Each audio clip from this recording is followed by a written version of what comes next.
Welcome back পাঠশালা YouTube channel daily current অ্যাফেয়ার্সের ক্লাসে সকলকে স্বাগত।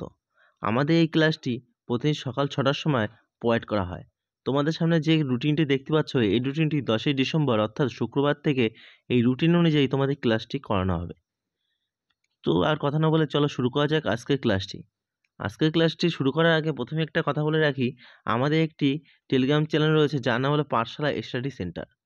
তোমরা চাইলে টেলিগ্রামে এই গ্রুপে অ্যাড হতে পারো, কারণ এই গ্রুপে যদি একবার তোমরা অ্যাড হয়ে যাও তাহলে আমাদের ক্লাসের সমস্ত নোটিফিকেশন সহ চাকরি পরীক্ষার বিভিন্ন আপডেটগুলি তোমরা এই টেলিগ্রাম গ্রুপে পেয়ে যাবে।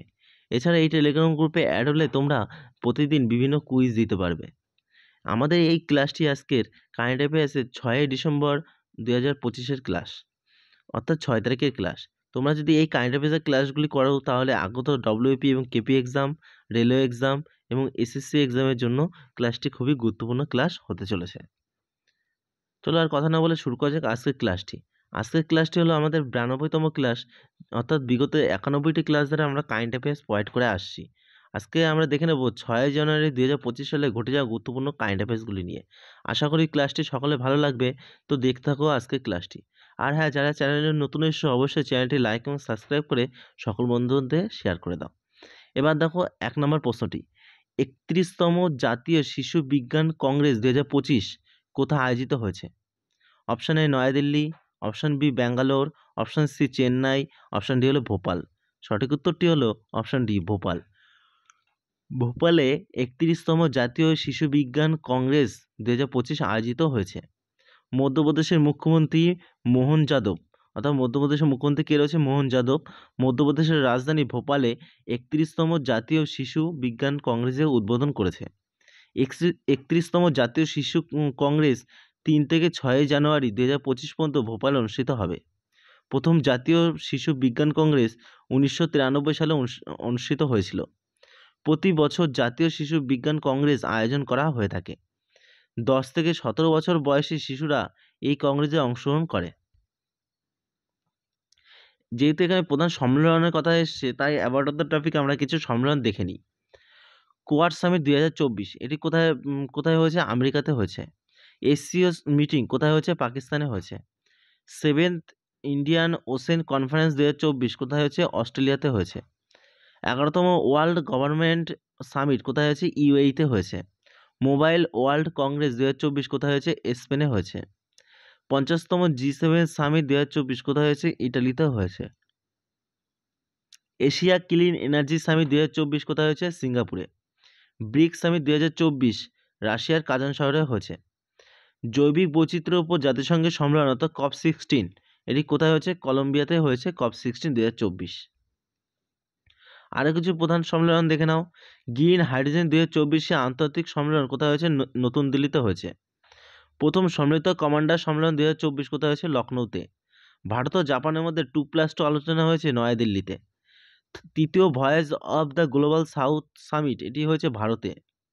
বিমস্টেক বুসিনেস সামিট কোথায় হয়েছে? ভারতে। ওয়ার্ল্ড হেরিটেজ কমিটি 2024-এর 16তম সভা হয়েছে নয়াদিল্লিতে।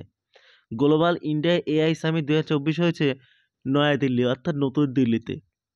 ভারত ক্যারিকাম শীর্ষ সম্মেলন 2024 বার্বাডোসে অনুষ্ঠিত হয়েছে। 2024 সালের ব্রাজিলের রিও ডি জেনিরোতে 19তম G20 শীর্ষ সম্মেলনটি অনুষ্ঠিত হয়েছে। তাহলে গুরুত্বপূর্ণ প্রধান সম্মেলনগুলো দেখলাম, এর মধ্যে থেকে তোমাদের পরীক্ষায় কমন আসবেই। এবার দেখো আজকে 2 নম্বর প্রশ্নটি, কোন রাজ্য বন বাস্তুতন্ত্রকে সবুজ জিডিপি অর্থাৎ গ্রিন সবুজ জিডিপি অর্থাৎ গ্রিন জিডিপিতে যুক্ত করা প্রথম রাজ্য হয়ে উঠেছে? Option A Madhya Pradesh, option B Rajasthan, option C Chhattisgarh, option D হলো হরিয়ানা। সঠিক উত্তরটি হলো অপশন সি ছত্তিশগড়। ছত্তিশগড় রাজ্য বন বাস্তুতন্ত্রকে সবুজ জিডিপিতে যুক্ত করা প্রথম রাজ্য হয়ে উঠেছে। সবুজ মোট জাতীয় পণ্য অর্থাৎ সবুজ জিডিপি অর্থাৎ গ্রিন জিডিপি একটি অর্থনৈতিক সূচক। এটি একটি দেশের অর্থনৈতিক উন্নয়নে পরিবেশগত খরচ কভার করে। এটি প্রাকৃতিক সম্পদের অবক্ষয়কে হাইলাইট করে এবং তাদের টেকসই ব্যবস্থাকে উৎসাহিত করে হচ্ছে এই গ্রিন জিডিপি।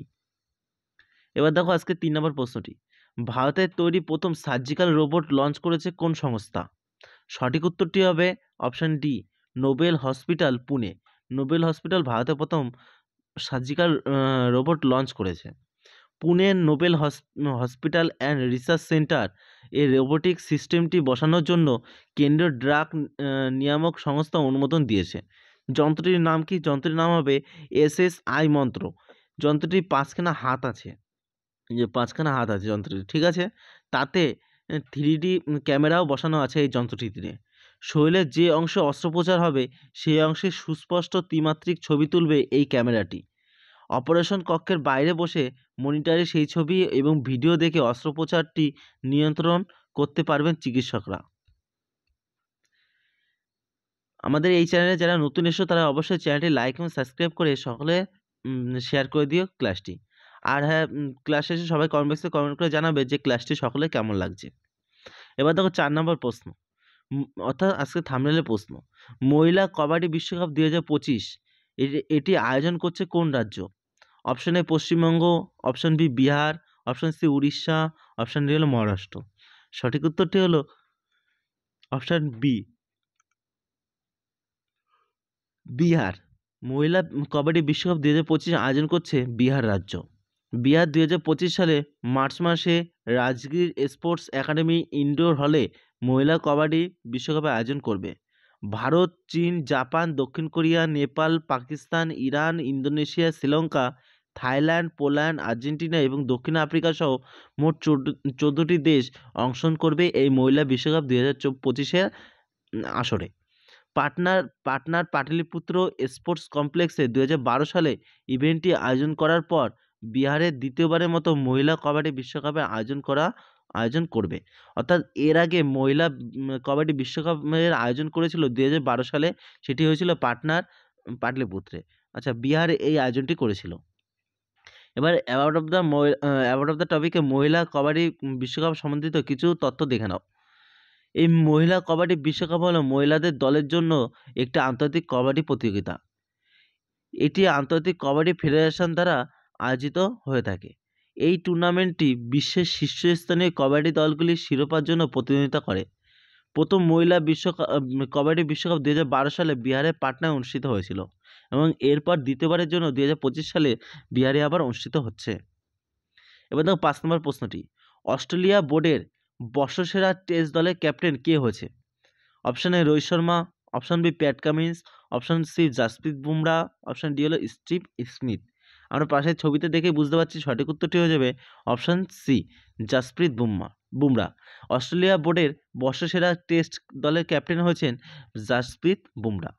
এবার দেখো 6 নম্বর প্রশ্ন, সম্প্রতি ফরাসি ভারতীয় সংস্কৃত পণ্ডিত ডক্টর পিয়ের সিলভাইন ফিলিওজেট মারা গেছেন। তিনি কোন সালে পদ্মশ্রী পুরস্কারে ভূষিত হয়েছিলেন? এই প্রশ্নটা পরীক্ষায় আসতে পারে, ঠিক আছে। সঠিক উত্তরটি হলো অপশন ডি, 2024 সালে। তিনি 2024 সালে পদ্মশ্রী পুরস্কারে ভূষিত হয়েছিলেন। তার নাম হলো ডক্টর পিয়ের সিলভাইন ফিলিওজেট এবং তিনি সম্প্রতি মারা গেছেন। ফরাসি ভারতীয় সংস্কৃত পণ্ডিত এবং পদ্মশ্রী পুরস্কারপ্রাপ্ত ডক্টর পিয়ের সিলভাইন ফিলিওজেট 89 বছর বয়সে মারা গেছেন। তিনি 1936 সালে ফ্রান্সে জন্মগ্রহণ করেছিলেন। এবার সম্প্রতি প্রয়াত ব্যক্তিগণের সম্বন্ধে দেখে নাও কারেন্ট অ্যাফেয়ার্সে। বিখ্যাত লোকশিল্পী সারদা সিংহা সম্প্রতি মারা গেছেন। প্রধানমন্ত্রী অর্থনৈতিক উপদেষ্টা পরিষদের চেয়ারম্যান বিবেক দেবরায় সম্প্রতি মারা গেছেন। এছাড়া পদার্থবিজ্ঞানী ডক্টর রোহিণী এম গডবোলে সম্প্রতি প্রয়াত হয়েছেন। টাটা সন্সের চেয়ারম্যান রতন টাটা সম্প্রতি প্রয়াত হয়েছেন। ইউটিউবের প্রাক্তন সিও সুশান ওয়াসিকি সম্প্রতি মারা গেছেন। কর্ণাটকের প্রাক্তন মুখ্যমন্ত্রী এস.এম. কৃষ্ণা তিনিও সম্প্রতি মারা গেছেন। এবার দেখো 7 নম্বর প্রশ্ন, অর্থাৎ আছে কারেন্ট অ্যাফেয়ার্সের শেষ প্রশ্নটি।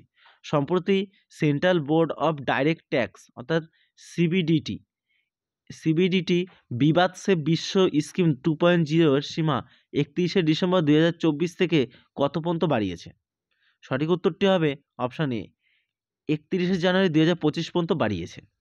সম্প্রতি central board of direct tax সিবিডিটি বিবাদ সে বিশ্ব স্কিম 2.0 এর সীমা 31শে ডিসেম্বর 2024 থেকে 31শে জানুয়ারি 2025 করেছে।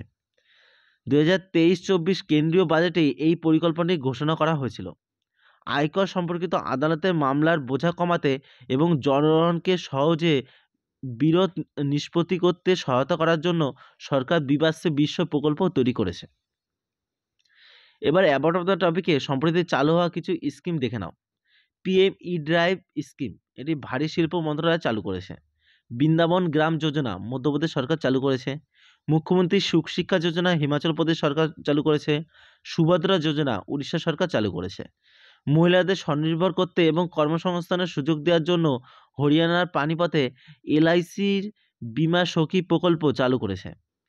কলেজ মেয়েদের আর্থিক সহায়তা প্রদানের জন্য আসামে নিযুত ময়না স্কিম, এটি চালু করেছে আসাম রাজ্য সরকার। তো ডিয়ার স্টুডেন্ট, এই ছিল আজকে কারেন্ট অ্যাফেয়ার্সের ক্লাসটি। ক্লাসটি সকলে কেমন লাগলো সেটি অবশ্যই কমেন্ট বক্সে কমেন্ট করে জানাবে।